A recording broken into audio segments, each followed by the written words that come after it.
प्यारे भक्तों, क्या आपको संतान प्राप्ति में कोई बाधा आ रही है? क्या आप चाहते हैं कि आपका पुत्र एक तेजस्वी और स्वस्थ संतान हो? क्या आपके संतान जन्म के बाद बार बार स्वास्थ्य समस्याएं हो रही हैं? तो आपको शनि महाराज का इस मंत्र का जाप अवश्य करना चाहिए, क्योंकि यह मंत्र बहुत ही शक्तिशाली और अचूक मंत्र है। इस मंत्र के नियमित 108 बार जाप करने मात्र से ही आपका पुत्र तेजस्वी और बुद्धिमान हो जाएगा और गर्भधारण में आ रही बाधाएं समाप्त हो जाएंगी। संतान दीर्घायु और बुद्धिमान बन जाएगा। इसलिए प्यारे भक्तों, आप शनि देव के इस महामंत्र का जाप अवश्य करें। और जब भी आप इस मंत्र का जाप करें तो इस वीडियो को अपने मोबाइल फोन पर या स्पीकर पर चलाकर छोड़ दें, ताकि आप बिना कोई समस्या के इस महामंत्र का जाप कर पाएं। यह मंत्र बहुत ही शक्तिशाली और प्रभावशाली मंत्र है। इस मंत्र के जाप से पुत्र प्राप्ति के योग भी प्रबल होते हैं और संतान का जीवन सुरक्षित और सुखद होता है। घर में खुशहाली और समृद्धि बनी रहती है। इसलिए प्यारे भक्तों, अगर आप भी चाहते हैं कि आपका पुत्र हमेशा खुश रहे, तो आप इस मंत्र का जाप अवश्य करें और नियमित 108 बार करें और पूरी श्रद्धा के साथ करें। तभी आप शनि महाराज के असीम कृपा के भागी बन पाओगे।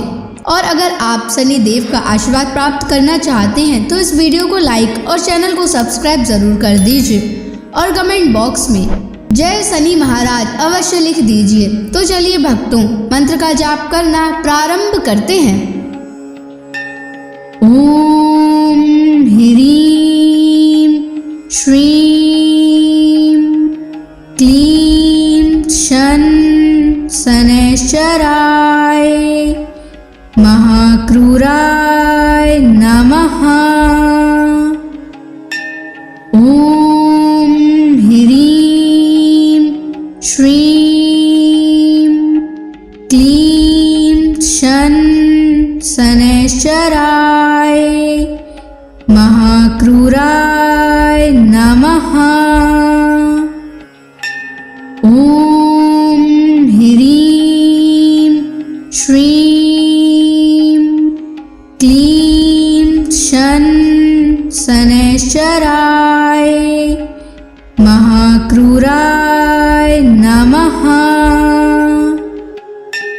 ओम ह्रीं श्रीं क्लीं शन शनैश्चराय महाक्रूराय नमः। ओम ह्रीं श्रीं क्लीं शन शनैश्चराय महाक्रूराय नमः। ओम ह्रीं श्रीं क्लीं शन शनैश्चराय महाक्रूराय नमः। ओम ह्रीं श्रीं क्लीं शन शनैश्चराय महाक्रूराय नमः। ओम ह्रीं श्रीं क्लीं शन शनैश्चराय महाक्रूराय नमः। ओम ह्रीं श्रीं क्लीं शन शनैश्चराय महाक्रूराय नमः। ओम ह्रीं श्रीं क्लीं शन शनैश्चराय महाक्रूराय नमः। ओम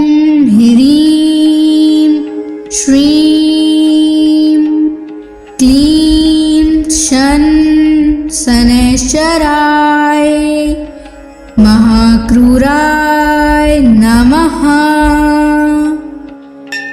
ॐ ह्रीं श्रीं क्लीं शनैश्चराय महाक्रूराय नमः।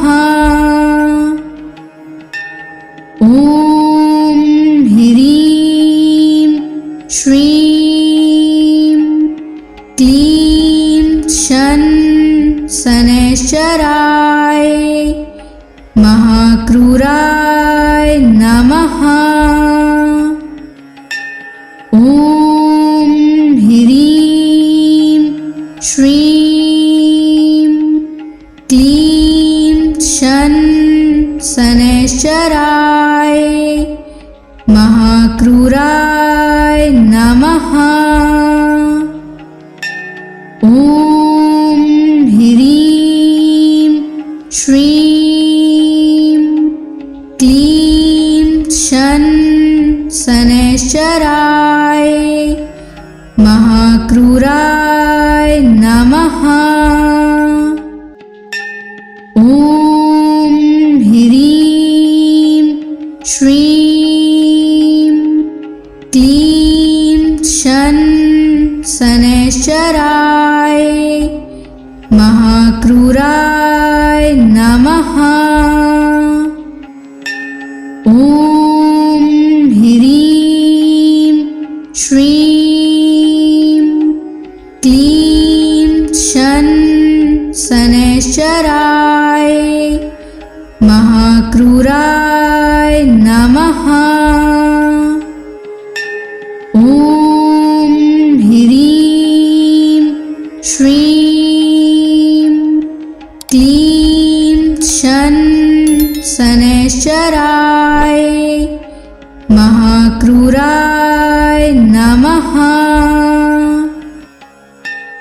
ॐ ह्रीं श्रीं क्लीं शनैश्चराय महाक्रूराय नमः।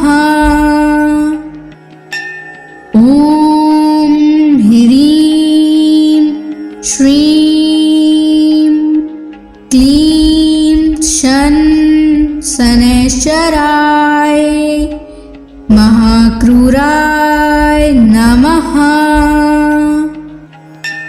ॐ ह्रीं श्रीं क्लीं शनैश्चराय महाक्रूराय नमः। ॐ ह्रीं श्रीं क्लीं शनैश्चराय महाक्रूराय नमः। ॐ ह्रीं श्रीं क्लीं शनैश्चराय महाक्रूराय नमः। ॐ ह्रीं श्रीं क्लीं शनैश्चराय महाक्रूराय नमः। ॐ ह्रीं श्रीं क्लीं शनैश्चराय महाक्रूराय नमः। ॐ ह्रीं श्रीं क्लीं शनैश्चराय महाक्रूराय नमः। ॐ ह्रीं श्रीं क्लीं शनैश्चराय महाक्रूराय नमः। ॐ ह्रीं श्रीं क्लीं शन शनैश्चराय महाक्रूराय नमः। ॐ ह्रीं श्रीं क्लीं शन शनैश्चराय महाक्रूराय नमः। ॐ ह्रीं श्रीं क्लीं शन शनैश्चराय महाक्रूराय नमः। ॐ ह्रीं श्रीं क्लीं शन शनैश्चराय महाक्रूराय नमः।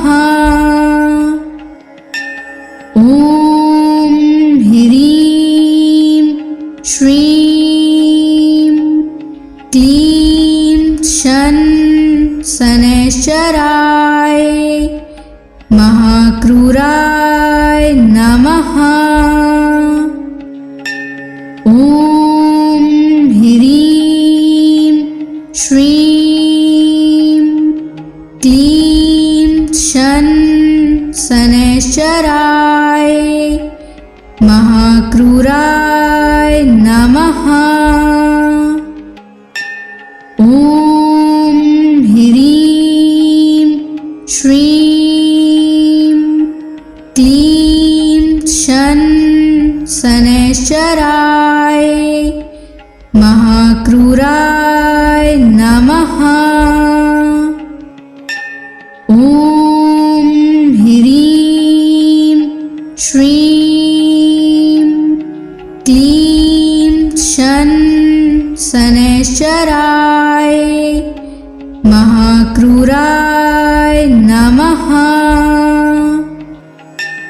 ॐ ह्रीं श्रीं क्लीं शन शनैश्चराय महाक्रूराय नमः।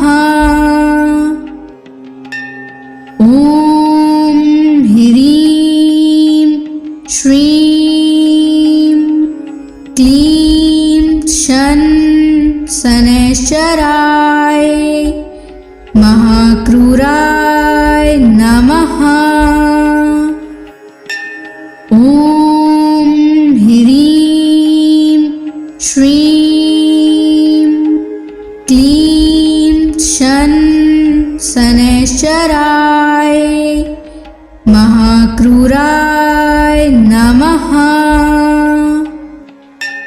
ॐ ह्रीं श्रीं क्लीं शन शनैश्चराय महाक्रूराय नमः।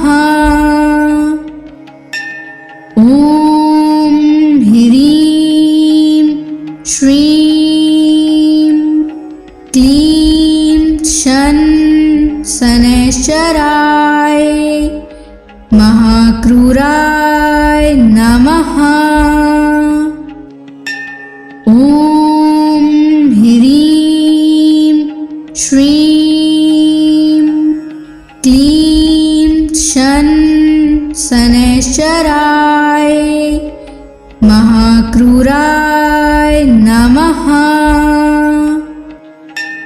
ॐ ह्रीं श्रीं क्लीं शन शनैश्चराय महाक्रूराय नमः। ॐ ह्रीं श्रीं क्लीं शन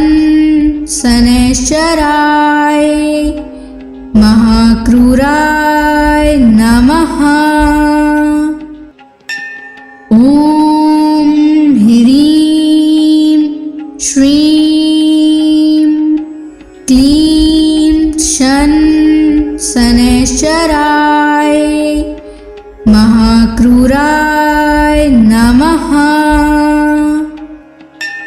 ॐ ह्रीं श्रीं क्लीं शन शनैश्चराय महाक्रूराय नमः। ॐ ह्रीं श्रीं क्लीं शन शनैश्चराय महाक्रूराय नमः। ॐ ह्रीं श्रीं क्लीं शन शनैश्चराय महाक्रूराय नमः। ॐ ह्रीं श्रीं क्लीं शन शनैश्चराय महाक्रूराय नमः। ॐ ह्रीं श्रीं क्लीं शन शनैश्चराय महाक्रूराय नमः। ॐ ह्रीं श्रीं क्लीं शन शनैश्चराय महाक्रूराय नमः। ॐ ह्रीं श्रीं क्लीं शन शनैश्चराय महाक्रूराय नमः। ॐ ह्रीं श्रीं क्लीं शन शनैश्चराय महाक्रूराय नमः।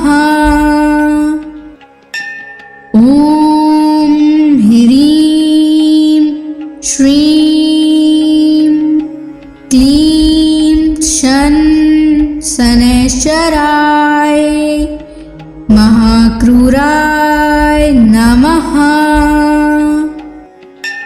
ॐ ह्रीं श्रीं क्लीं शन शनैश्चराय महाक्रूराय नमः। ॐ ह्रीं श्रीं क्लीं शन शनैश्चराय महाक्रूराय नमः। ॐ ह्रीं श्रीं क्लीं शन शनैश्चराय महाक्रूराय नमः।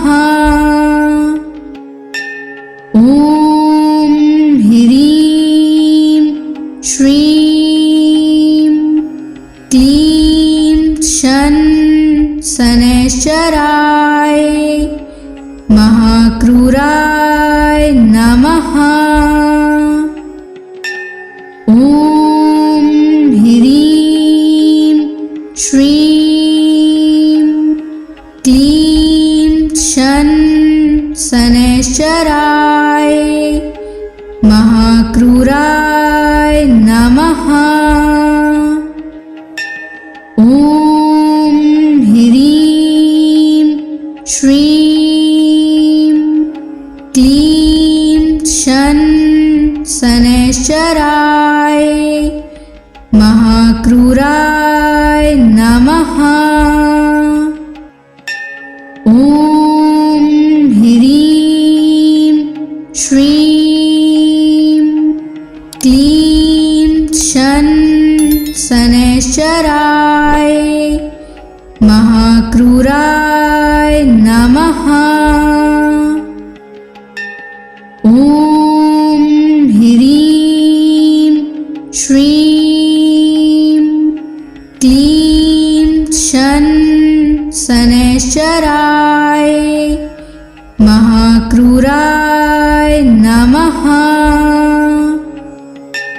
ॐ ह्रीं श्रीं क्लीं शन शनैश्चराय महाक्रूराय नमः। ॐ ह्रीं श्रीं क्लीं शन शनैश्चराय महाक्रूराय नमः। ॐ ह्रीं श्रीं क्लीं शन शनैश्चराय महाक्रूराय नमः। ॐ ह्रीं श्रीं क्लीं शन शनैश्चराय महाक्रूराय नमः। ॐ ह्रीं श्रीं क्लीं शन शनैश्चराय महाक्रूराय नमः। ॐ ह्रीं श्रीं क्लीं शन शनैश्चराय महाक्रूराय नमः। ॐ ह्रीं श्रीं क्लीं शन शनैश्चराय महाक्रूराय नमः। ॐ ह्रीं श्रीं क्लीं शन शनैश्चराय महाक्रूराय नमः। ॐ ह्रीं श्रीं क्लीं शन शनैश्चराय महाक्रूराय नमः। ॐ ह्रीं श्रीं क्लीं शन शनैश्चराय महाक्रूराय नमः। ॐ ह्रीं श्रीं क्लीं शन शनैश्चराय महाक्रूराय नमः। ॐ ह्रीं श्रीं क्लीं शन शनैश्चराय महाक्रूराय नमः। ॐ ह्रीं श्रीं क्लीं शन शनैश्चराय महाक्रूराय नमः। ॐ ह्रीं श्रीं क्लीं शन शनैश्चराय महाक्रूराय नमः। ॐ ह्रीं श्रीं क्लीं शन शनैश्चराय महाक्रूराय नमः। ॐ ह्रीं श्रीं क्लीं शन शनैश्चराय महाक्रूराय नमः। ॐ ह्रीं श्रीं क्लीं शन शनैश्चराय महाक्रूराय नमः। ॐ ह्रीं श्रीं क्लीं शन शनैश्चराय महाक्रूराय नमः। ॐ ह्रीं श्रीं क्लीं शन शनैश्चराय महाक्रूराय नमः। ॐ ह्रीं श्रीं क्लीं शन शनैश्चराय महाक्रूराय नमः। ॐ ह्रीं श्रीं क्लीं शन शनैश्चराय महाक्रूराय नमः।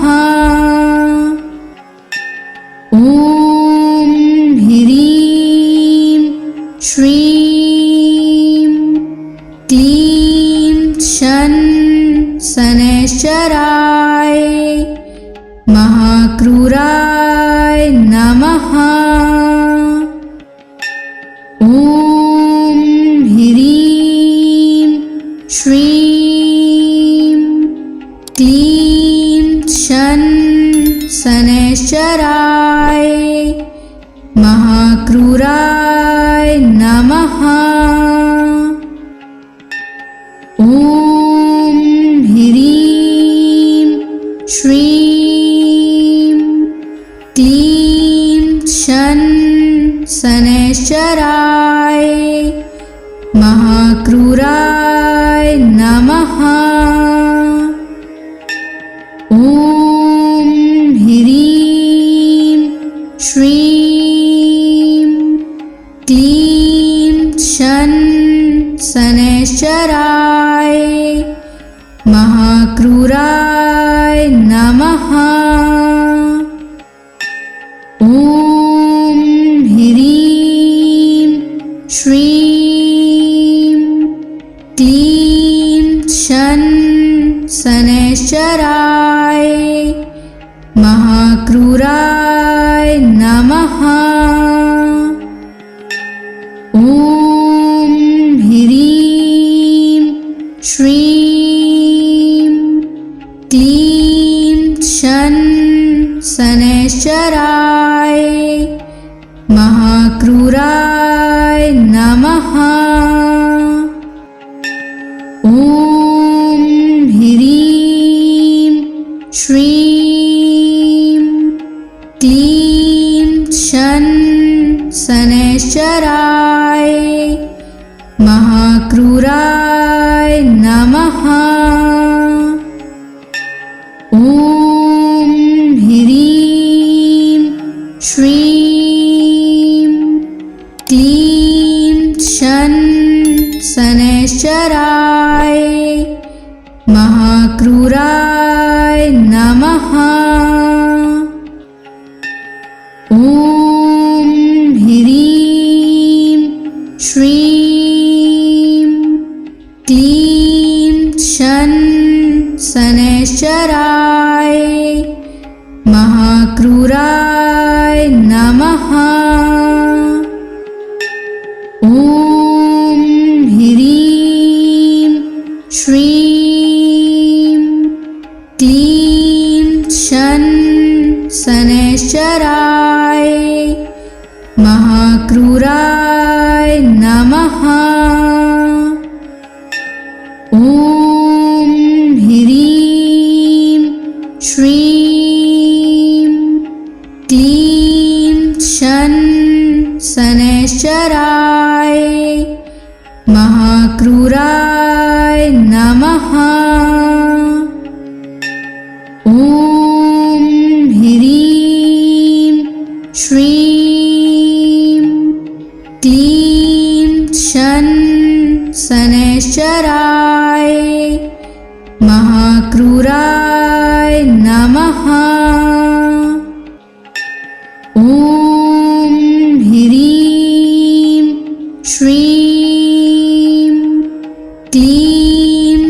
शन शनैश्चराय महाक्रूराय नमः।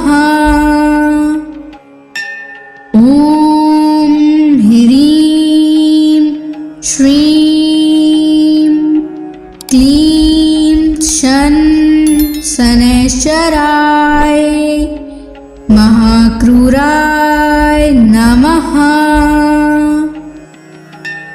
ॐ ह्रीं श्रीं क्लीं शन शनैश्चराय महाक्रूराय नमः।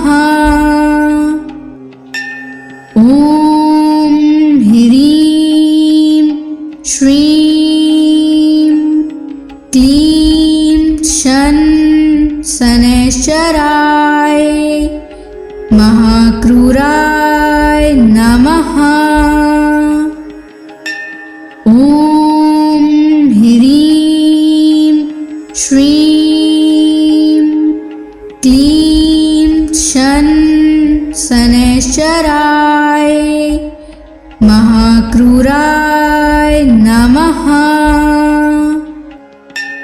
ॐ ह्रीं श्रीं क्लीं शन शनैश्चराय महाक्रूराय नमः। ॐ ह्रीं श्रीं क्लीं शन शनैश्चराय महाक्रूराय नमः। ॐ ह्रीं श्रीं क्लीं शन शनैश्चराय महाक्रूराय नमः। ॐ ह्रीं श्रीं क्लीं शन शनैश्चराय महाक्रूराय नमः। ॐ ह्रीं श्रीं क्लीं शन शनैश्चराय महाक्रूराय नमः। ॐ ह्रीं श्रीं क्लीं शन शनैश्चराय महाक्रूराय नमः। ॐ ह्रीं श्रीं क्लीं शन शनैश्चराय महाक्रूराय नमः।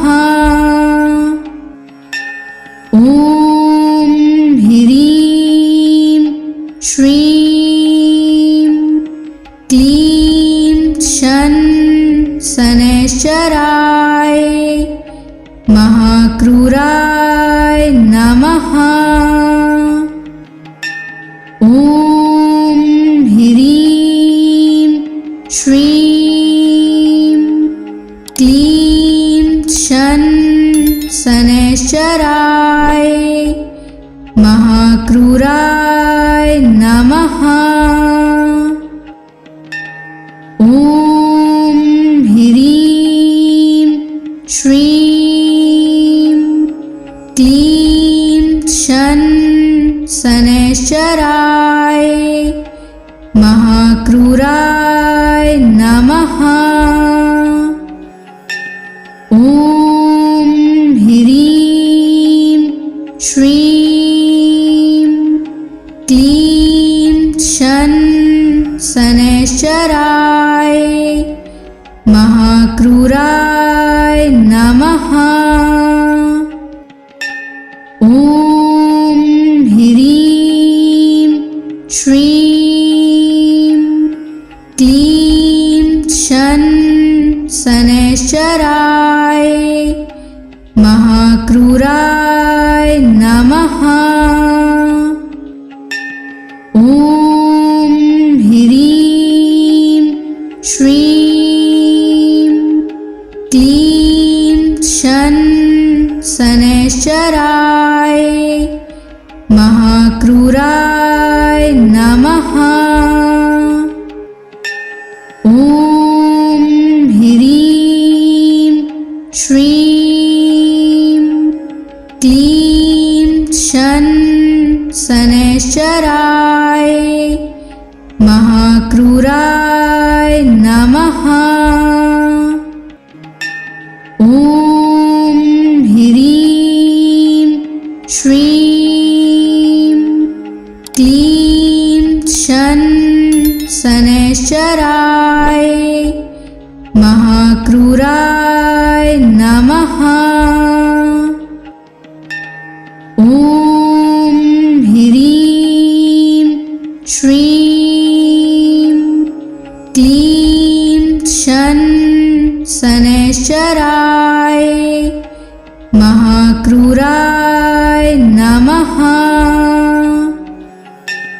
ॐ ह्रीं श्रीं क्लीं शन शनैश्चराय महाक्रूराय नमः। ॐ ह्रीं श्रीं क्लीं शन शनैश्चराय महाक्रूराय नमः। ॐ ह्रीं श्रीं क्लीं शन शनैश्चराय महाक्रूराय नमः। ॐ ह्रीं श्रीं क्लीं शन शनैश्चराय महाक्रूराय नमः। ॐ ह्रीं श्रीं क्लीं शन शनैश्चराय महाक्रूराय नमः। ॐ ह्रीं श्रीं क्लीं शन शनैश्चराय महाक्रूराय नमः। ॐ ह्रीं श्रीं क्लीं शन शनैश्चराय महाक्रूराय नमः। ॐ ह्रीं श्रीं क्लीं शन शनैश्चराय महाक्रूराय नमः। ॐ ह्रीं श्रीं क्लीं शन शनैश्चराय महाक्रूराय नमः। ॐ ह्रीं श्रीं क्लीं शन शनैश्चराय महाक्रूराय नमः। ॐ ह्रीं श्रीं क्लीं शन